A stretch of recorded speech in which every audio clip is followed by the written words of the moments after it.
ಸುಮಾರು ವರ್ಷಗಳಾದ್ರೂ ಮಕ್ಳಿಲ್ಲ ಅನ್ನೋ ಚಿಂತೆ ಕಾಡ್ತಿದ್ಯಾ? ಹಾಗಾದ್ರೆ ಗರ್ಭಗುಡಿ IVF ಸೆಂಟರ್ಗೆ ಇಂದೇ ಭೇಟಿ ನೀಡಿ ಹಾಗೂ ಪಡೆಯಿರಿ IVF ಚಿಕಿತ್ಸೆ ಮೇಲೆ ಮೆಗಾ ಆಫರ್ ಬರೋಬ್ಬರಿ 55,000 ರೂಪಾಯಿಗಳ ಭಾರಿ ರಿಯಾಯಿತಿ. ತಡ ಯಾಕೆ? 9108910832 ಗೆ ಕಾಲ್ ಮಾಡಿ ನಿಮ್ಮ ಅಪಾಯಿಂಟ್ಮೆಂಟ್ ನ ಈಗಲೇ ಬುಕ್ ಮಾಡಿ. ನೆನಪಿರಲಿ, ಈ ಆಫರ್ ಜೂನ್ 30ರವರೆಗೆ ಮಾತ್ರ. ಭರವಸೆ ಇರಲಿ, ನಿಮ್ಮೊಂದಿಗೆ ನಾವಿದ್ದೇವೆ. ಗರ್ಭಗುಡಿ IVF ಸೆಂಟರ್, ಬೆಂಗಳೂರು.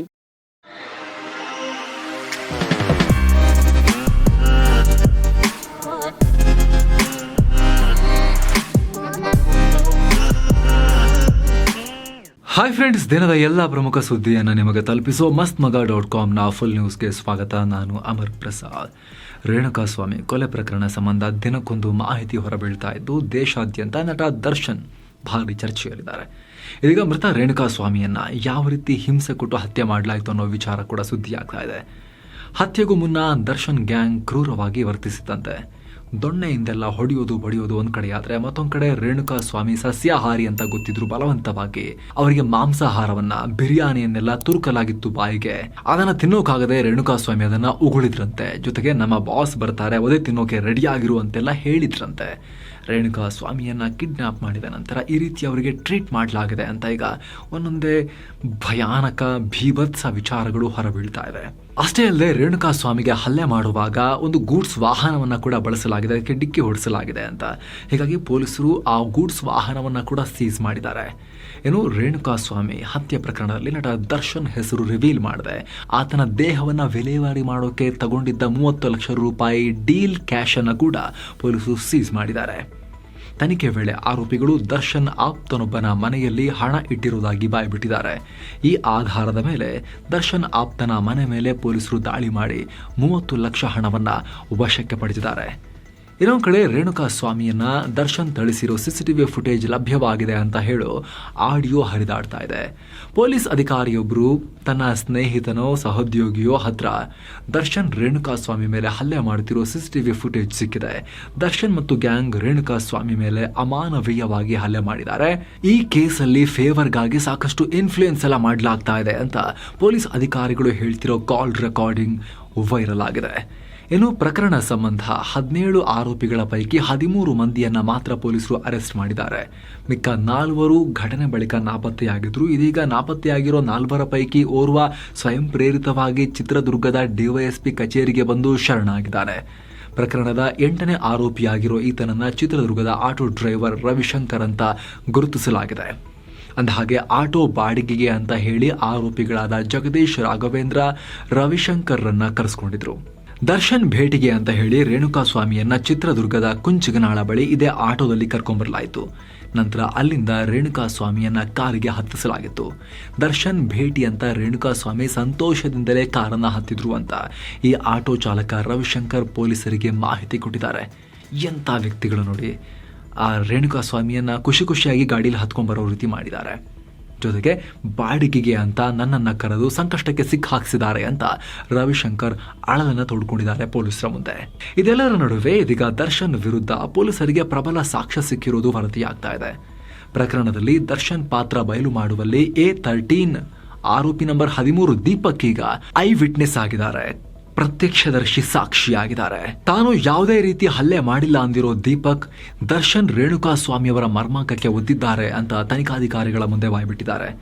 ದೀಪಕ್ ಹೇಳಿಕೆಯನ್ನ ಸೆಕ್ಷನ್ 161 ಅಡಿಯಲ್ಲಿ ದಾಖಲಿಸಿದ್ದು ಕೋರ್ಟ್ನಲ್ಲಿ ನ್ಯಾಯಾಧೀಶರ ಮುಂದೆನೂ ಇದೇ ಹೇಳಿಕೆ ಕೊಡೋದಾಗಿ ದೀಪಕ್ ಹೇಳಿದ್ದಾನೆ. ಒಂದು ವೇಳೆ ಕೋರ್ಟ್ನಲ್ಲೂ ದೀಪಕ್ ಇದೇ ಹೇಳಿಕೆ ಕೊಟ್ರೆ ಆರೋಪಿ ದರ್ಶನ್ಗೆ ಸಂಕಷ್ಟ ಇನ್ನಷ್ಟು ಜಾಸ್ತಿ ಆಗುತ್ತೆ. ಇನ್ನು ರೇಣುಕಾಸ್ವಾಮಿ ಮೃತದೇಹದ ಮರಣೋತ್ತರ ಪರೀಕ್ಷೆಯ ರಿಪೋರ್ಟ್ ಕೂಡ ದೀಪಕ್ ಹೇಳಿಕೆಗೆ ಇನ್ನಷ್ಟು ಪುಷ್ಟಿಯನ್ನ ಕೊಟ್ಟಿದೆ. ರೇಣುಕಾಸ್ವಾಮಿಯ ಮರ್ಮಾಂಗಕ್ಕೆ ಬಲವಾಗಿ ಹೊಡೆತ ಬಿದ್ದಿರೋದರಿಂದಲೇ ಆತನ ಸಾವು ಸಂಭವಿಸಿದೆ ಅಂತ ಅಟಾಪ್ಸಿ ರಿಪೋರ್ಟ್ನಲ್ಲಿ ಉಲ್ಲೇಖ ಮಾಡಲಾಗಿದೆ. ಇನ್ನು ಈ ಹತ್ಯೆ ಪ್ರಕರಣ ರಾಜ್ಯ ರಾಜಕೀಯದಲ್ಲೂ ಕೆಸರೆರಚಾಟಕ್ಕೆ ಕಾರಣ ಆಗಿದೆ. ನಟ ದರ್ಶನ್ ಚುನಾವಣೆಯಲ್ಲಿ ಕಾಂಗ್ರೆಸ್ ಪರ ಕೆಲಸ ಮಾಡಿದ್ರು. ಸೊ ಅವರಿರೋ ಪೊಲೀಸ್ ಸ್ಟೇಷನ್ಗೆ ಶಾಮಿಯಾನ ಹಾಕಿ ರಕ್ಷಣೆ ಕೊಡ್ತಾ ಇದ್ದೀರಾ ಅಂತ ಕೇಂದ್ರ ಸಚಿವೆ ಶೋಭಾ ಕರಂದ್ಲಾಜೆ ಪ್ರಶ್ನೆ ಮಾಡಿದ್ದಾರೆ. ಜೊತೆಗೆ ರಾಜ್ಯದಲ್ಲಿ ಕಾಂಗ್ರೆಸ್ ಪಕ್ಷ ಅಧಿಕಾರಕ್ಕೆ ಬಂದಾಗಿನಿಂದ ಯಾರಿಗೂ ರಕ್ಷಣೆ ಇಲ್ಲ, ರಾಜ್ಯ ಸರ್ಕಾರ ಕೊಲೆಗಡುಕರ ಪರ ಇದೆ, ಇಲ್ಲಿ ಕೊಲೆಗಡುಕರಿಗೆ ಭಯ ಇಲ್ಲ ಅಂತ ಕಾಂಗ್ರೆಸ್ ವಿರುದ್ಧ ಟೀಕೆ ಮಾಡಿದ್ದಾರೆ. ಇನ್ನು ಸ್ಯಾಂಡಲ್ವುಡ್ ನಟಿ ರಮ್ಯಾ ದರ್ಶನ್ರನ್ನ ಖಂಡಿಸಿದ್ದಾರೆ. ಕಾನೂನಿಗಿಂತ ಯಾರು ದೊಡ್ಡವರಲ್ಲ, ಪೊಲೀಸ್ ಅಧಿಕಾರಿಗಳು ಚೆನ್ನಾಗಿ ಕೆಲಸ ಮಾಡ್ತಾ ಇದ್ದಾರೆ, ಟ್ರೋಲ್ ಮಾಡಿದ್ರೆ ಕೊಂದೇ ಬಿಡೋದಾ ಅನ್ನೋ ರೀತಿಯಲ್ಲಿ ರಮ್ಯಾ ಪ್ರತಿಕ್ರಿಯೆ ಕೊಟ್ಟಿದ್ದಾರೆ. ಯಾಕಂದರೆ ಅವ್ರಿಗೂ ಕೂಡ ತುಂಬ ಜನ ಟ್ರೋಲ್ ಮಾಡ್ತಿರ್ತಾರಲ್ಲ, ಅವ್ರಿಗೆ ಆಶ್ಚರ್ಯ ಆಗಿದೆ, ಈ ಥರನೂ ಮಾಡ್ತಾರಾ ಟ್ರೋಲ್ ಮಾಡಿದ್ದಕ್ಕೆ, ಎಷ್ಟು ಜನ ಟ್ರೋಲ್ ನನಗೂ ಮಾಡ್ತಾರೆ ಅಂತ ಅವ್ರು ಯೋಚನೆ ಮಾಡಿರ್ಬೋದು, ಗೊತ್ತಿಲ್ಲ. ಇನ್ನು ಈ ಕೇಸ್ನಲ್ಲಿ ಅನು ಅನ್ನೋ ಆರೋಪಿ, ಆ ಅನು ಅನ್ನೋ ಹುಡುಗ ಪಿಕಪ್ ಮಾಡಿ ಕರ್ಕೊಂಡ್ಬಂದವನು ರೇಣುಕಾ ಸ್ವಾಮಿಯನ್ನ ಚಿತ್ರದುರ್ಗದಲ್ಲಿ ಅಂತೇನು ಹೇಳಲಾಗ್ತಾ ಇದೆ. ಈತನ ಅಪ್ಪ ಮಗ ಅರೆಸ್ಟ್ ಆಗಿರೋ ವಿಚಾರ ಗೊತ್ತಾಗಿ ಈ ಕೇಸಲ್ಲಿ ಸಿಕ್ಕಾಕೊಂಡಲ್ಲ ಅಂತೇಳಿ ಯೋಚನೆ ಮಾಡಿ ಹೃದಯಾಘಾತ ಆಗಿ ಅನು ಅನ್ನೋ ಆರೋಪಿಯ ಅಪ್ಪ ಕೂಡ ತೀರ್ಕೊಂಡಿದ್ದಾರೆ ಅನ್ನೋ ಮಾಹಿತಿ ಈಗ ಲಭ್ಯ ಆಗ್ತಾ ಇದೆ. ಏನು, ಪೋಕ್ಸೋ ಕೇಸ್ನಲ್ಲಿ ಮಾಜಿ ಸಿಎಂ BS ಯಡಿಯೂರಪ್ಪ ಅವರಿಗೆ ಬಿಗ್ ರಿಲೀಫ್ ಸಿಕ್ಕಿದೆ. BSYರನ್ನ ಅರೆಸ್ಟ್ ಮಾಡಬಾರ್ದು ಅಂತ ಹೈಕೋರ್ಟ್ ಮಹತ್ವದ ಆದೇಶ ನೀಡಿದೆ. ಅಲ್ಲದೆ ಈ ಕೇಸ್ ವಿಚಾರವಾಗಿ ತನಿಖೆಗೆ ಹಾಜರಾಗುವಂತೆ BSYಗೆ ಕೋರ್ಟ್ ಸೂಚನೆ ಕೊಟ್ಟಿದೆ. ಅಂದಹಾಗೆ ಈ ಕೇಸ್ ವಿಚಾರವಾಗಿ ಜೂನ್ 17ನೇ ತಾರೀಕು ವಿಚಾರಣೆಗೆ ಹಾಜರಾಗ್ತೀನಿ ಅಂತ BSY ನೋಟಿಸ್ಗೆ ಉತ್ತರಿಸಿದ್ರು. ಹೀಗಾಗಿ BSYರನ್ನ ಬಂಧಿಸುವ ಅಗತ್ಯ ಇಲ್ಲ ಅಂತ ಕೋರ್ಟ್ ಹೇಳಿದೆ. ಈ ಪ್ರಕರಣ ರದ್ದು ಕೋರಿ ಹೈಕೋರ್ಟ್ನಲ್ಲಿ BSY ಸಲ್ಲಿಸಿದ ಅರ್ಜಿ ವಿಚಾರಣೆ ನಡೆದ ಬೆನ್ನಲ್ಲೇ ಕೋರ್ಟ್ನಿಂದ ಈ ತೀರ್ಪು ಹೊರಬಿದ್ದಿದೆ. ಈ ಕೇಸ್ ಮೂಲಕ BSY ಕುಟುಂಬದ ವಿರುದ್ಧ ಕಾಂಗ್ರೆಸ್ ಷಡ್ಯಂತ್ರ ಮಾಡ್ತಿದೆ ಅಂತ ಯಾರು ಟೀಕೆ ಮಾಡಿದ್ದಾರೆ ಗೊತ್ತಾ? ಕೇಂದ್ರ ಸಚಿವ JDS ಮುಖಂಡ HD ಕುಮಾರಸ್ವಾಮಿ ಟೀಕೆ ಮಾಡಿದ್ದಾರೆ ಕಾಂಗ್ರೆಸ್ ಮೇಲೆ. ಯಡಿಯೂರಪ್ಪ ಫ್ಯಾಮಿಲಿ ವಿರುದ್ಧ ಕಾಂಗ್ರೆಸ್ ಷಡ್ಯಂತ್ರ ಮಾಡ್ತಾ ಇದೆ ಅಂತ. ಇನ್ನು ಹೈಕೋರ್ಟ್ನಲ್ಲಿ ಈ ಅರ್ಜಿ ವಿಚಾರಣೆಗೂ ಮುನ್ನ BSYರನ್ನ ಬಂಧಿಸೋಕೆ CID ತಂಡ ದಿಲ್ಲಿಯಲ್ಲಿ ಅವರಿಗಾಗಿ ಹುಡುಕಾಟ ನಡೆಸಿತ್ತು. ಅವರ ಪುತ್ರ ಸಂಸದ BY ರಾಘವೇಂದ್ರ ಅವರ ನಿವಾಸ ಸೇರಿದಂತೆ ನಗರದ ಪ್ರಮುಖ ಹೋಟೆಲ್ಗಳನ್ನು ಜಾಲಾಡಿತ್ತು. ಆದರೆ ಈ ಎಲ್ಲ ಬೆಳವಣಿಗೆಗಳಿಗೆ ಸದ್ಯ ಬ್ರೇಕ್ ಬಿದ್ದಿದೆ. ಮತ್ತೊಂದು ಕಡೆ ಈ ಕೇಸ್ ಸಂಬಂಧ ಯಡಿಯೂರಪ್ಪರನ್ನ ಕೆಣಕೋಕೆ ಹೋದ್ರೆ ಕಾಂಗ್ರೆಸ್ ನಿರ್ನಾಮ ಆಗುತ್ತೆ ಅಂತ ರಾಜ್ಯ ಬಿಜೆಪಿ ಎಕ್ಸ್ನಲ್ಲಿ ಎಚ್ಚರಿಕೆ ಕೊಟ್ಟಿದೆ. ಏನೋ, ರಾಜ್ಯದ ಮಹತ್ವಾಕಾಂಕ್ಷಿ ಎತ್ತಿನಹೊಳೆ ಯೋಜನೆಗೆ ಅರಣ್ಯ ಇಲಾಖೆಯಿಂದ 500 ಎಕರೆ ಜಾಗ ಕೊಡಲಾಗುತ್ತೆ ಅಂತ DCM DK ಶಿವಕುಮಾರ್ ಹೇಳಿದ್ದಾರೆ. ಕಂದಾಯ ಸಚಿವ ಕೃಷ್ಣ ಬೈರೇಗೌಡ ಹಾಗೂ ಅರಣ್ಯ ಸಚಿವ ಈಶ್ವರ್ ಖಂಡ್ರೆ ಸೇರಿದಂತೆ ಅರಣ್ಯ ಇಲಾಖೆ ಅಧಿಕಾರಿಗಳೊಂದಿಗೆ ಸಭೆ ನಡೆಸಿ ಚರ್ಚಿಸಿದ ಬಳಿಕ DKಶಿ ಈ ವಿಚಾರವನ್ನ ತಿಳಿಸಿದ್ದಾರೆ. ಅಲ್ಲದೆ ಈ ವಿಚಾರವಾಗಿ ಎಲ್ಲ ಸಮಸ್ಯೆಗಳನ್ನ ಬಗೆಹರಿಸಿ ಆದಷ್ಟು ಬೇಗನೆ ಈ ಯೋಜನೆಯ ಕಾಮಗಾರಿ ಪೂರ್ಣಗೊಳಿಸೋಕೆ ಸೂಚನೆ ಕೊಡಲಾಗಿದೆ ಅಂತ DCM ಹೇಳಿದ್ದಾರೆ. ಅಂದಹಾಗೆ ಎತ್ತಿನಹೊಳೆ ಯೋಜನೆ ಇದೆಯಲ್ಲ, ಇದು ಬೆಂಗಳೂರು ಗ್ರಾಮಾಂತರ ಸೇರಿದಂತೆ ಸುತ್ತಲ ಜಿಲ್ಲೆಗಳಿಗೆ ಕುಡಿಯುವ ನೀರನ್ನ ಪೂರೈಸೋ ಇಂಪಾರ್ಟೆಂಟ್ ಯೋಜನೆ. ಲೋಕಸಭಾ ಚುನಾವಣಾ ಫಲಿತಾಂಶದ ವಿಚಾರವಾಗಿ ಬಿಜೆಪಿ ವಿರುದ್ಧ ಅದರ ಮಾತೃ ಸಂಸ್ಥೆ RSS ಮತ್ತೆ ತನ್ನ ಅಸಮಾಧಾನವನ್ನ ಹೊರಹಾಕಿದೆ. ಭಗವಾನ್ ಶ್ರೀರಾಮರ ಬಗ್ಗೆ ಅಪಾರವಾದ ಭಕ್ತಿ ತೋರಿದ ಅತಿದೊಡ್ಡ ಪಕ್ಷ ಕ್ರಮೇಣವಾಗಿ ತನ್ನ ಅಹಂಕಾರವನ್ನ ತೋರಿಸಿದಕ್ಕಾಗಿ 241 ಸೀಟುಗಳಿಗೆ ಬಂದು ನಿಲ್ಲೋ ರೀತಿಯಾಯಿತು. ಶ್ರೀರಾಮರೇ ಆ ಪಕ್ಷಕ್ಕೆ ಈ ರೀತಿ ಗತಿ ಕಾಣಿಸಿದ್ದಾರೆ ಅಂತ RSSನ ಹಿರಿಯ ನಾಯಕ ಇಂದ್ರೇಶ್ ಕುಮಾರ್ ಬಿಜೆಪಿ ವಿರುದ್ಧ ವಾಗ್ದಾಳಿ ಮಾಡಿದ್ದಾರೆ. ಮುಖ್ಯ ವ್ಯಕ್ತಿ ಇವರು RSSನಲ್ಲಿ ರಾಜಸ್ಥಾನದ ಜೈಪುರ್ನಲ್ಲಿ ನಡೆದ ಕಾರ್ಯಕ್ರಮದಲ್ಲಿ ಈ ರೀತಿ ಹೇಳಿಕೆಯನ್ನು ಕೊಟ್ಬಿಟ್ಟಿದ್ದಾರೆ. ಅಷ್ಟು ಮಾತ್ರ ಅಲ್ಲ, ಕಾಂಗ್ರೆಸ್ಗೂ ಹೇಳಿದ್ದಾರೆ. ಶ್ರೀರಾಮರ ಬಗ್ಗೆ ನಂಬಿಕೆ ಇಲ್ಲದ ರಾಮ ವಿರೋಧಿಗಳ ಕೂಟಕ್ಕೆ 234 ಸ್ಥಾನ, ಅದಕ್ಕೆ ಅಷ್ಟು ಕಮ್ಮಿ ಬಂದಿರೋದು ಅಂತ ಕೂಡ ಹೇಳಿದ್ದಾರೆ. ಆ ಮೈತ್ರಿಗೂ ಅಧಿಕಾರ ಕೊಡದೆ ದೇವರು ಕೊಟ್ಟ ನ್ಯಾಯ, ಸತ್ಯ ಹಾಗೂ ಸಂತೋಷ ಕೊಟ್ಟಿದೆ ಅಂತ INDI ಮೈತ್ರಿಕೂಟದ ವಿರುದ್ಧವೂ ಇಂದ್ರೇಶ್ ಕುಮಾರ್ ಹೇಳಿದ್ದಾರೆ. ಅಂದಹಾಗೆ ಇತ್ತೀಚೆಗೆ ಸಂಘದ ಮುಖ್ಯಸ್ಥ ಮೋಹನ್ ಭಾಗವತ್ ನಿಜವಾದ ಸೇವಕ ಯಾವತ್ತೂ ದುರಹಂಕಾರಿ ಆಗೋದಿಲ್ಲ, ತನ್ನ ಘನತೆ ಕಾಪಾಡಿಕೊಂಡು ಸಾರ್ವಜನಿಕರ ಸೇವೆ ಮಾಡ್ತಾರೆ ಅಂತ ಬಿಜೆಪಿ ವಿರುದ್ಧ ಪರೋಕ್ಷ ವಾಗ್ದಾಳಿ ಮಾಡಿದ್ರು. ಈ ಎಲ್ಲ ಬೆಳವಣಿಗೆಗಳ ಮಧ್ಯೆ UP CM Yogi Adityanath RSS ಮುಖ್ಯಸ್ಥ ಮೋಹನ್ ಭಾಗವತ್ರನ್ನ ಮೀಟ್ ಮಾಡ್ತಾರೆ ಅನ್ನೋ ಮಾಹಿತಿ ಸಿಕ್ಕಿದೆ. ಇತ್ತೀಚೆಗೆ ನಡೆದ ಲೋಕಸಭಾ ಚುನಾವಣಾ ಫಲಿತಾಂಶ ಹಾಗೂ UPಯಲ್ಲಿ RSSನ ವಿಸ್ತರಣೆ ಬಗ್ಗೆ ಉಭಯ ನಾಯಕರು ಭೇಟಿಯಾಗಿ ಚರ್ಚೆ ಮಾಡ್ತಾರೆ ಅಂತ ಹೇಳಲಾಗ್ತಾ ಇದೆ. ಅಲ್ಲದೆ ನೂತನ ಬಿಜೆಪಿ ರಾಷ್ಟ್ರಾಧ್ಯಕ್ಷರ ಆಯ್ಕೆಯ ಬಗ್ಗೆನೂ ಯೋಗಿ ಬಳಿ ಚರ್ಚಿಸಬಹುದು ಅಂತ ಹೇಳಲಾಗ್ತಾ ಇದೆ. ಇದು ಬಹಳ ಬಹಳ ಇಂಟ್ರೆಸ್ಟಿಂಗ್ ಡೆವಲಪ್ಮೆಂಟ್. ಬಿಜೆಪಿಲಿ ಏನೇ ಚರ್ಚೆ ಮಾಡೋದಾದ್ರೂ ಕೂಡ, ಯೋಗಿಗೆ ಏನಾದರೂ ಹೇಳೋದಾದ್ರೂ ಕೂಡ ಬಿಜೆಪಿ ರಾಷ್ಟ್ರೀಯ ಅಧ್ಯಕ್ಷರಿಗೆ, ನರೇಂದ್ರ ಮೋದಿ ಅವರಿಗೆ ಅಥವಾ ಅಮಿತ್ ಶಾ ಅವರಿಗೆ ಹೇಳಿ ಅವ್ರ ಮೂಲಕ ಹೇಳಿಸ್ಬೋದಾಗಿತ್ತು. ಅದೇ ನಡ್ಕೊಂಡ್ ಬರ್ತಾ ಇದ್ದಿದ್ದು ಇದುವರೆಗೂ ಕೂಡ. ಆದರೆ ರಾಜ್ಯ ಮಟ್ಟದ ನಾಯಕರನ್ನ ನೇರವಾಗಿ RSS ಮುಖ್ಯಸ್ಥರು ಹೋಗಿ ಭೇಟಿಯಾಗಿ ಈ ಎಲ್ಲ ಮಹತ್ವದ ವಿಚಾರಗಳನ್ನ ಚರ್ಚೆ ಮಾಡೋದು ಸ್ವಲ್ಪ ಅಪರೂಪದ ವಿದ್ಯಮಾನ ಅಂತ ಬಣ್ಣಿಸಲಾಗ್ತಾ ಇದೆ. ಈ ವಿಡಿಯೋ ರೆಕಾರ್ಡ್ ಆಗೋ ತನಕ ಮೀಟ್ ಆಗಿಲ್ಲ, ಮೀಟ್ ನಡೆಯುತ್ತೆ ಅಂತ ವರದಿಗಳು ಬಂದಿವೆ ಅಷ್ಟೇ.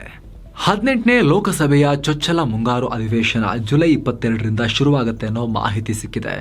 ಮೊದಲ ದಿನವೇ ಕೇಂದ್ರ ಹಣಕಾಸು ಮಂತ್ರಿ ನಿರ್ಮಲಾ ಸೀತಾರಾಮನ್ ಬಜೆಟ್ ಮಂಡನೆ ಮಾಡಲಿದ್ದು ಆಗಸ್ಟ್ 9ಕ್ಕೆ ಅಧಿವೇಶನ ಕೊನೆಗೊಳ್ಳುತ್ತೆ. ಇದಕ್ಕೂ ಮುನ್ನ ಜೂನ್ 24ರಿಂದ 8 ದಿನಗಳ ಲೋಕಸಭಾ ವಿಶೇಷ ಅಧಿವೇಶನ ನಡೆಯಲಿದ್ದು, ಈ ಬಗ್ಗೆ ಕೇಂದ್ರ ಸಂಸದೀಯ ವ್ಯವಹಾರಗಳ ಖಾತೆ ಸಚಿವ ಕಿರಣ್ ರಿಜಿಜು ಮಾಹಿತಿಯನ್ನು ಕೊಟ್ಟಿದ್ದಾರೆ. ಜೂನ್ 26ಕ್ಕೆ ಲೋಕಸಭಾ ಸ್ಪೀಕರ್ ಹುದ್ದೆಗೆ ಚುನಾವಣೆ ನಡೆಯುತ್ತೆ. ಬಳಿಕ ಚುನಾಯಿತ ಸಂಸದರೆಲ್ಲ ಅಧಿವೇಶನದಲ್ಲಿ ಅಧಿಕಾರ ಸ್ವೀಕಾರ ಮಾಡ್ತಾರೆ. ಆಂಧ್ರ ಪ್ರದೇಶದಲ್ಲಿ ಹೊಸದಾಗಿ ಸರ್ಕಾರ ರಚಿಸಿರೋ ಸಿಎಂ ಚಂದ್ರಬಾಬು ನಾಯ್ಡು ತಮ್ಮ ಸಂಪುಟ ಸಹೋದ್ಯೋಗಿಗಳಿಗೆ ಖಾತೆ ಹಂಚಿಕೆ ಮಾಡಿದ್ದಾರೆ. ಪ್ರಮುಖವಾಗಿ ಸಾಮಾನ್ಯ ಆಡಳಿತ ಇಲಾಖೆ, ಜಿಎಡಿ, ಕಾನೂನು, ಸಾರ್ವಜನಿಕ ಉದ್ದಿಮೆ ಹಾಗೂ ಇತರ ಕೆಲ ಖಾತೆಗಳನ್ನ ನಾಯ್ಡು ಸಿಎಂ ತಮ್ಮ ಬಳಿನೇ ಉಳಿಸಿಕೊಂಡಿದ್ದಾರೆ. ಇನ್ನು ಉಪಮುಖ್ಯಮಂತ್ರಿ ಪವನ್ ಕಲ್ಯಾಣ್ಗೆ ಪಂಚಾಯತ್ ರಾಜ್, ಗ್ರಾಮೀಣಾಭಿವೃದ್ಧಿ, ಪರಿಸರ, ಕುಡಿಯುವ ನೀರು ಸರಬರಾಜು, ಅರಣ್ಯ ಹಾಗೂ ವಿಜ್ಞಾನ ಮತ್ತು ತಂತ್ರಜ್ಞಾನ ಖಾತೆಗಳ ದೊಡ್ಡ ಜವಾಬ್ದಾರಿಗಳನ್ನು ಕೊಡಲಾಗಿದೆ. ಇನ್ನು ಚಂದ್ರಬಾಬು ನಾಯ್ಡು ಪುತ್ರ ನಾರಾ ಲೋಕೇಶ್ಗೆ ಮಾನವ ಸಂಪನ್ಮೂಲ, ಐಟಿ, ಎಲೆಕ್ಟ್ರಾನಿಕ್ಸ್ ಹಾಗೂ ಆರ್ಟಿಜಿ, ರಿಯಲ್ ಟೈಮ್ ಗವರ್ನೆನ್ಸ್ ಸೇರಿದಂತೆ ಪ್ರಮುಖ ಖಾತೆಗಳನ್ನು ಕೊಡಲಾಗಿದೆ. ಇನ್ನು ಬಿಜೆಪಿಯಿಂದ ಅವರ ಅಲಯನ್ಸ್ ಪಾರ್ಟ್ನರ್ ಅಲ್ಲ, ಎನ್ಡಿಎ ಆಂಧ್ರದಲ್ಲೂ ಕೂಡ ಚುನಾವಣೆಗೊಟ್ಟಿಗೆ ಹೋಗಿದ್ರಲ್ಲ, ಅಲ್ಲಿ ಬಿಜೆಪಿ ಕಡೆಯಿಂದ ಕ್ಯಾಬಿನೆಟ್ ನಲ್ಲಿ ಸ್ಥಾನ ಪಡೆದಿರೋ ಏಕೈಕ ಸಚಿವ ವೈ ಸತ್ಯಕುಮಾರ್ ಯಾದವ್ಗೆ ಆರೋಗ್ಯ ಮತ್ತು ಕುಟುಂಬ ಕಲ್ಯಾಣ ಹಾಗೂ ವೈದ್ಯಕೀಯ ಖಾತೆಯ ಸ್ಥಾನವನ್ನು ಕೊಡಲಾಗಿದೆ. 2024ರ ನೀಟ್ ಪರೀಕ್ಷೆ ಅಕ್ರಮ ಸಂಬಂಧ ಸಿಬಿಐ ತನಿಖೆ ನಡೆಯಬೇಕು ಅಂತ ಸುಪ್ರೀಂ ಕೋರ್ಟ್ನಲ್ಲಿ ಸಲ್ಲಿಕೆಯಾಗಿರೋ ಅರ್ಜಿಗಳ ವಿಚಾರಣೆ ನಡೆದಿದೆ. ನ್ಯಾಷನಲ್ ಟೆಸ್ಟಿಂಗ್ ಏಜೆನ್ಸಿ NTA 2 ವಾರಗಳ ಒಳಗಾಗಿ ಪ್ರತಿಕ್ರಿಯೆ ಕೊಡುವಂತೆ ನೋಟಿಸ್ ಜಾರಿ ಮಾಡಿದೆ. ಜೊತೆಗೆ ಮುಂದಿನ ವಿಚಾರಣೆಯನ್ನ ಜುಲೈ 8ಕ್ಕೆ ಫಿಕ್ಸ್ ಮಾಡಲಾಗಿದೆ. ಇನ್ನು ಧಾರಾಕಾರ ಮಳೆ ಹಾಗೂ ಭೂಕುಸಿತ ಉಂಟಾಗಿ 6 ಜನ ಮೃತಪಟ್ಟಿರುವ ಘಟನೆ ನಮ್ಮ ಸಿಕ್ಕಿಂ ರಾಜ್ಯದಲ್ಲಿ ಆಗಿದೆ. ಅಲ್ಲಿನ ಮಂಗನ್ ಜಿಲ್ಲೆಯಲ್ಲಿ ಈ ಘಟನೆಯಾಗಿದೆ. ಇನ್ನು 1,500 ಪ್ರವಾಸಿಗರು ಸಂಕಷ್ಟಕ್ಕೆ ಸಿಕ್ಕಾಕೊಂಡಿದ್ದಾರೆ ಅಂತ ಕೂಡ ವರದಿಯಾಗಿದೆ. ಅಲ್ಲದೆ ಸಾಂಗ್ ಕಲಾಂಗ್ನಲ್ಲಿ ಹೊಸದಾಗಿ ನಿರ್ಮಿಸಿದ್ದ ಸೇತುವೆಯೊಂದು ಕುಸಿದು ಬಿದ್ದ ಪರಿಣಾಮ ಮಂಗಾನ್ನಿಂದ ಜೊಂಗು ಹಾಗೂ ಚುಂಗಥಾಂಗ್ಗೆ ಸಂಪರ್ಕ ಕಟ್ಟಾಗಿದೆ. ಜೊತೆಗೆ ಅನೇಕ ರಸ್ತೆಗಳು ಕೂಡ ಜಲಾವೃತವಾಗಿವೆ. ಮಹತ್ವದ ಬೆಳವಣಿಗೆಯಲ್ಲಿ ಮಹಾರಾಷ್ಟ್ರ ಮೂಲದ ಸೋಲಾರ್ ಇಂಡಸ್ಟ್ರೀಸ್ ಅನ್ನೋ ಸಂಸ್ಥೆ ಇಂಡಿಯನ್ ಆರ್ಮಿಗೆ ದೇಶಿ ನಿರ್ಮಿತ ಅನ್ಮ್ಯಾನ್ಡ್ ಏರಿಯಲ್ ವೆಹಿಕಲ್ ಆಧಾರಿತ ಸಿಸ್ಟಮ್ಗಳನ್ನು ನೀಡಿದೆ. ನಾಗಾಸ್ತ್ರ 1 ಅನ್ನೋ UAVಗಳ ಮೊದಲ ಬ್ಯಾಚ್ ಆರ್ಮಿ ಡಿಪೋ ತಲುಪಿಯಾಗಿದೆ. ಸ್ವದೇಶಿ ನಿರ್ಮಿತ ಈ ಎಲೆಕ್ಟ್ರಿಕ್ UAVಗಳು ಇತರ UAVಗಳಂತೆ ನೇರವಾಗಿ ದಾಳಿ ಮಾಡದೆ ಟಾರ್ಗೆಟ್ ಮೇಲೆ ಹಾರಾಡ್ತಾ ಟೈಮ್ ನೋಡಿ ದಾಳಿ ಮಾಡೋಕೆ ಬಳಸಲಾಗುತ್ತಂತೆ. ಸಾಕಷ್ಟು ವಿಶೇಷತೆ ಇದೆ. ಇದಕ್ಕೆ ಟಾರ್ಗೆಟ್ ಕೊಟ್ಟು ಕಳಿಸಿದ ಮೇಲೂ ಕೂಡ ಮಿಷನ್ ಅಬಾರ್ಟ್ ಮಾಡಿ ಸೇಫ್ ಆಗಿ ವಾಪಸ್ ಬರೋಕ್ಕೂ ಕೂಡ ಸಾಮರ್ಥ್ಯ ಇದೆ. GPS ಮೂಲಕ 2 ಮೀಟರ್ ಅಂತರದ ನಿಖರತೆಯಲ್ಲಿ ಈ ನಾಗಾಸ್ತ್ರ ಟಾರ್ಗೆಟ್ಗಳನ್ನು ಉಡಾಯಿಸುತ್ತೆ. ಆರ್ಮಿ ಇಂತಹ 480 ಎಲೆಕ್ಟ್ರಿಕ್ ಅಸ್ತ್ರಗಳಿಗೆ ಆರ್ಡರ್ ಕೊಟ್ಟಿದ್ದು 120 ಈಗ ಡೆಲಿವರಿ ಕೂಡ ಆಗಿದೆ ಆರ್ಮಿಗೆ. ಇಟಲಿ ಪ್ರಧಾನಿ ಜಾರ್ಜಿಯಾ ಮೆಲನಿ ಆಹ್ವಾನದ ಮೇರೆಗೆ G7 ಶೃಂಗಸಭೆಯಲ್ಲಿ ಪಾಲ್ಗೊಳ್ಳೋಕೆ PM ನರೇಂದ್ರ ಮೋದಿ ಹೋಗಿದ್ದಾರೆ. ಈ ವೇಳೆ ಮೆಲನಿ ಸೇರಿದಂತೆ ವಿಶ್ವದ ಹಲವು ದೇಶಗಳ ದಿಗ್ಗಜ ನಾಯಕರನ್ನ ಮೋದಿ ಮೀಟ್ ಆಗಿ ಮಾತಾಡಿದ್ದಾರೆ. ಮೋದಿ ಬರ್ತಾ ಇದ್ದ ಹಾಗೆ ಮೆಲನಿ ಕೈ ಜೋಡಿಸಿ ನಮಸ್ಕರಿಸಿ ಸ್ವಾಗತ ನೀಡಿದ್ರು. ಇದಕ್ಕೂ ಮುನ್ನ ಫ್ರೆಂಚ್ ಅಧ್ಯಕ್ಷ ಇಮಾನ್ಯುಯಲ್ ಮ್ಯಾಕ್ರಾನ್ರನ್ನ ಮೀಟ್ ಮಾಡಿದ ಮೋದಿ ಭಾರತ ಫ್ರಾನ್ಸ್ ನಡುವಿನ ರಕ್ಷಣೆ, ಪರಮಾಣು, ಬಾಹ್ಯಾಕಾಶ ಸೇರಿದಂತೆ ಇತರ ವಿಚಾರಗಳ ಬಗ್ಗೆ ಚರ್ಚಿಸಿ ದ್ವಿಪಕ್ಷೀಯ ಸಂಬಂಧವನ್ನ ವೃದ್ಧಿಸುವ ಬಗ್ಗೆ ಮಾತುಕತೆ ನಡೆಸಿದ್ದಾರೆ. ಬಳಿಕ ಯುಕ್ರೇನ್ ಅಧ್ಯಕ್ಷ ವೊಲಡಿಮಿರ್ ಝೆಲೆನ್ಸ್ಕಿರನ್ನ ಭೇಟಿ ಮಾಡಿದ ನರೇಂದ್ರ ಮೋದಿ ರಷ್ಯಾ ಜೊತೆಗಿನ ಯುದ್ಧ ವಿಚಾರವನ್ನ ಡಿಸ್ಕಸ್ ಮಾಡಿದ್ದಾರೆ ಅನ್ನೋ ಮಾಹಿತಿ ಸಿಕ್ಕಿದೆ. ಝೆಲೆನ್ಸ್ಕಿಯನ್ನ ಹಗ್ ಮಾಡಿದ್ದಾರೆ. ಪುಟಿನ್ ನೋಡಿದ್ರೆ ಈಗ ಒಂದು ಸ್ವಲ್ಪ ಸಮಸ್ಯೆ ಆಗುತ್ತೆ ಅವರಿಗೆ ಮನಸ್ಸಿಗೆ. ಇನ್ನು ಬ್ರಿಟನ್ ಪ್ರಧಾನಿ ರಿಷಿ ಸುನಕ್ರನ್ನ ಮೀಟ್ ಮಾಡಿ ಭಾರತ UK ನಡುವಿನ ಸಂಬಂಧ ವೃದ್ಧಿಸುವ ಬಗ್ಗೆ ಕೂಡ ಚರ್ಚೆ ನಡೆಸಿದ್ದಾರೆ. T20 ವಿಶ್ವಕಪ್ನಲ್ಲಿ ಶನಿವಾರ ಕೆನಡಾ ಜೊತೆಗಿನ ಪಂದ್ಯದ ಬಳಿಕ ಟೀಂ ಇಂಡಿಯಾದ 2 ಆಟಗಾರರು ಭಾರತಕ್ಕೆ ವಾಪಸ್ ಆಗ್ತಾರೆ ಅಂತ ವರದಿಯಾಗಿದೆ. ಈ ವಿಶ್ವಕಪ್ಗೆ ಟೀಂ ಇಂಡಿಯಾದ ಮೊದಲ 15 ಆಟಗಾರರ ಬಳಿಕ ಮೀಸಲು ಕೋಟಾದಡಿ ಆಯ್ಕೆಯಾಗಿದ್ದ ಶುಭ್ಮನ್ ಗಿಲ್ ಹಾಗೂ ಆವೇಶ್ ಖಾನ್ ಭಾರತಕ್ಕೆ ವಾಪಸ್ ಆಗ್ತಾರೆ. ಅಂದಹಾಗೆ ಟೀಂ ಇಂಡಿಯಾದಲ್ಲಿ ಗಾಯದ ಸಮಸ್ಯೆ ಸೇರಿದಂತೆ ವಿವಿಧ ಮುಂಜಾಗ್ರತಾ ಕ್ರಮಗಳಿಂದಾಗಿ 4 ಮೀಸಲು ಆಟಗಾರರನ್ನ ಹೆಚ್ಚುವರಿಯಾಗಿ ಆಯ್ಕೆ ಮಾಡಲಾಗಿತ್ತು. ಆದರೆ ಸೂಪರ್ 8 ಹಂತಕ್ಕೆ ಪ್ರವೇಶ ಮಾಡ್ತಿದ್ದ ಹಾಗೆ ಟೀಮ್ನ ಆಟಗಾರರೆಲ್ಲ ಸೇಫೇ ಇರೋದ್ರಿಂದ ಇವರಿಬ್ಬರ ಪ್ರವಾಸವನ್ನ ಇಲ್ಲಿಗೆ ಸೀಮಿತಗೊಳಿಸಲಾಗಿದೆ.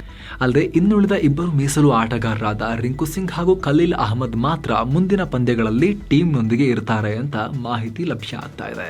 ಫ್ಲಾಟ್ ಆಗಿ ವಹಿವಾಟು ಶುರು ಮಾಡಿದ್ದ ಇಂದಿನ ಷೇರುಪೇಟೆ ಆಟೋಮೊಬೈಲ್ ಕಂಪನಿಗಳಿಂದ ವಹಿವಾಟಿನ ಅಂತ್ಯಕ್ಕೆ ಚೇತರಿಸಿಕೊಳ್ತು. ವಾರದ ವಹಿವಾಟಿನ ಅಂತ್ಯಕ್ಕೆ ಸೆನ್ಸೆಕ್ಸ್ 181.87 ಪಾಯಿಂಟ್ಸ್ ಅಥವಾ 0.24% ಗಳಿಸಿ 76,992, ಹಾಗೆ ನಿಫ್ಟಿ 66.70 ಪಾಯಿಂಟ್ಸ್ ಅಥವಾ 0.29% ರೈಸ್ ಆಗಿ 23,465ಕ್ಕೆ ರೀಚ್ ಆಯಿತು. ಮಿಡ್ ಕ್ಯಾಪ್ ಮತ್ತು ಸ್ಮಾಲ್ ಕ್ಯಾಪ್ ಕಂಪನಿಗಳು ಒಳ್ಳೆ ಪ್ರದರ್ಶನ ನೀಡಿ ಷೇರುಪೇಟೆ ಹಸಿರು ಪಟ್ಟಿಗೆ ಬರೋಕೆ ಕಾರಣ ಆದವು. ಇದೇ ವೇಳೆ ಅಮೆರಿಕದ ಫೆಡರಲ್ ಬ್ಯಾಂಕ್ ಮುಂದಿನ ದಿನಗಳಲ್ಲಾದರೂ ಕೂಡ ಈ ಸಲ ಮಾಡಿಲ್ಲ, ನೆಕ್ಸ್ಟ್ ಆದ್ರೂ ಕೂಡ ಬಡ್ಡಿ ದರವನ್ನ ಕಡಿತ ಮಾಡಬಹುದು ಅನ್ನೋ ಭರವಸೆ ತುಂಬಾ ಜನ ಇಟ್ಕೊಂಡಿದ್ದಾರೆ. ಅದೇ ಕಾರಣಕ್ಕೆ ಪಾಸಿಟಿವ್ ಆಗಿದ್ದಾರೆ. ಮತ್ತೊಂದು ಕಡೆ IT ಕಂಪನಿಗಳ ಸ್ಟಾಕ್ನಲ್ಲಿ ಭಾರಿ ಪ್ರಾಫಿಟ್ ಬುಕ್ಕಿಂಗ್ ಆಗಿದೆ, ಸೆಲ್ಲಿಂಗ್ ನಡೆದಿದೆ. ಇನ್ನು ಡಾಲರ್ ಮುಂದೆ ರೂಪಾಯಿ ಮೌಲ್ಯ 3 ಪೈಸೆ ಕಮ್ಮಿಯಾಗಿ 83.57 ರೂಪಾಯಿ ತಲುಪಿದೆ. ಇನ್ನು ಚಿನ್ನ ಮತ್ತು ಬೆಳ್ಳಿ ಬೆಲೆ ವಿಚಾರಕ್ಕೆ ಬಂದರೆ 24 ಕ್ಯಾರೆಟ್ನ 10 ಗ್ರಾಂ ಚಿನ್ನದ ಬೆಲೆಯಲ್ಲಿ 353 ರೂಪಾಯಿ ಜಾಸ್ತಿಯಾಗಿ 71,866 ಆಗಿದೆ. 22 ಕ್ಯಾರೆಟ್ನ 10 ಗ್ರಾಂ ಚಿನ್ನದ ಬೆಲೆಯಲ್ಲಿ 320 ರೂಪಾಯಿ ಜಾಸ್ತಿಯಾಗಿ 65,830 ರೂಪಾಯಿ ಆಗಿದೆ. 1 ಕೆಜಿ ಬೆಳ್ಳಿ ಬೆಲೆ 14 ರೂಪಾಯಿ ಕಮ್ಮಿಯಾಗಿ 87,833 ರೂಪಾಯಿ ಆಗಿದೆ. ಸೊ ಫ್ರೆಂಡ್ಸ್, ಇದಾಗಿತ್ತು ಇವತ್ತಿನ ಫುಲ್ ನ್ಯೂಸ್. ನಾವು ಕುಯ್ದಿಲ್ಲ, ಎಳೆದಿಲ್ಲ, ಕಿರ್ಚಾಡಿಲ್ಲ, ಕೇವಲ ಸುದ್ದಿಯ ರೀತಿಯಲ್ಲಿ ನಿಮಗೆ ತಲುಪಿಸುವ ಪ್ರಯತ್ನವನ್ನು ಮಾಡಿದ್ದೇವೆ. ನಮ್ಮ ಈ ಪ್ರಯತ್ನ ನಿಮಗೆ ಇಷ್ಟ ಆಗ್ತಾ ಇದ್ರೆ ದಯವಿಟ್ಟು mastmaga.com ನ ಚಾನಲ್ಗೆ ಸಬ್ಸ್ಕ್ರೈಬ್ ಮಾಡಿ, ಪಕ್ಕದ ಬೆಲ್ ಐಕಾನ್ ಮೇಲೆ ಕ್ಲಿಕ್ ಮಾಡೋದನ್ನ ಯಾವುದೇ ಕಾರಣಕ್ಕೂ ಮರಿಬೇಡಿ. Thank you so much. ಮತ್ತೆ ಭೇಟಿ ಆಗ್ತಿರೋಣ. ನಮಸ್ತೆ.